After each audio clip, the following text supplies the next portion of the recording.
In a dramatic twist that has ignited fierce debate, the Federal Communications Commission, FCC Chair Brendan Carr, has publicly taken aim at Jimmy Kimmel following the comedian's recent monologue about a tragic shooting involving Charlie Kirk.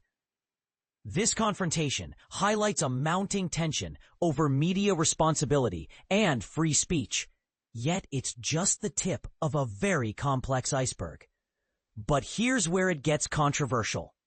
Carr is not simply criticizing Kimmel's words. He is threatening serious regulatory consequences that could impact ABC's broadcast licenses. What does this mean for the broader media landscape? Let's break it down.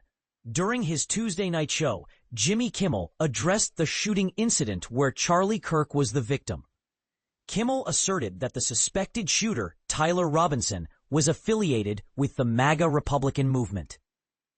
His exact phrasing was that the MAGA gang desperately tried over the weekend to deny the shooter's connection to their group, while simultaneously using the tragedy to gain political advantage. These comments quickly went viral, sparking outrage among certain political groups. The day after Kimmel's remarks aired, FCC Chair Brendan Carr spoke in an interview with YouTuber Benny Johnson, where his tone was far from conciliatory. Carr described Kimmel's statements as the sickest conduct possible and appeared to threaten ABC's license to operate.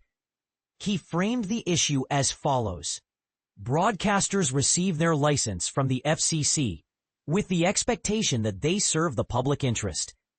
Allowing content that may distort facts or push politically motivated narratives puts those licenses in jeopardy. Carr warned that ABC and its affiliates could either voluntarily address this problem or face stricter regulatory actions.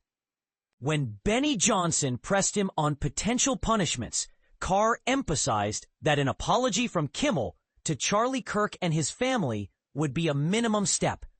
He went further to speculate that suspension or even more severe penalties could be forthcoming, noting the FCC has existing remedies to enforce compliance. But the story doesn't end there.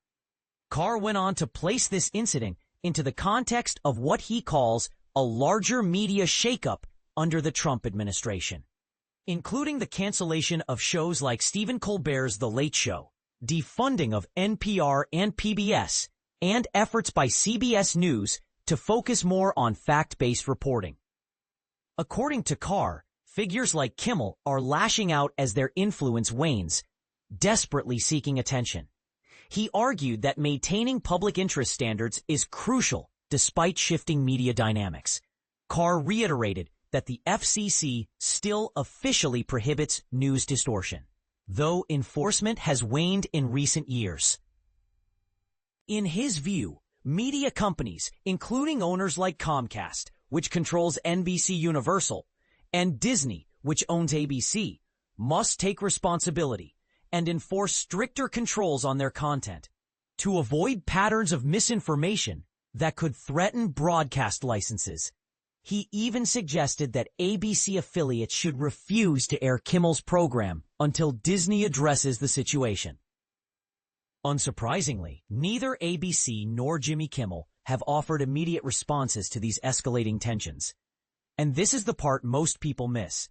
While the FCC's role is to ensure broadcasters serve the public good, questions remain about how far regulatory bodies should go in policing political speech on entertainment platforms. Should broadcasters be held to the same standards as news organizations when making opinionated or speculative statements, even if they spark public outrage? Is Carr's hardline approach a necessary defense of truth, or an overreach that threatens free expression? What do you think?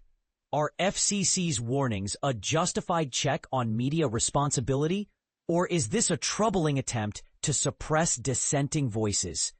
Join the conversation and share your thoughts.